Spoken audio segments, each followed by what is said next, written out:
Hello friends, this is a model to show summer, rainy and winter season.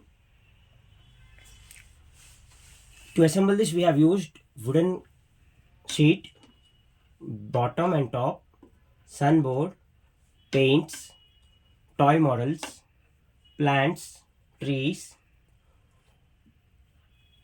cotton, model house,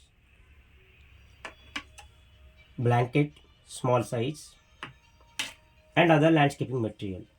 Now in summer we can see sun glowing and a woman eating ice and drinking tender coconut and wearing soft cotton clothes.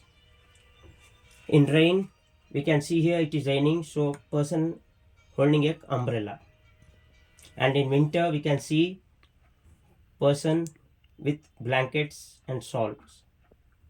In this way, we are showing summer season, rainy season, and winter season. Thank you for watching the video. Please like, share, and subscribe.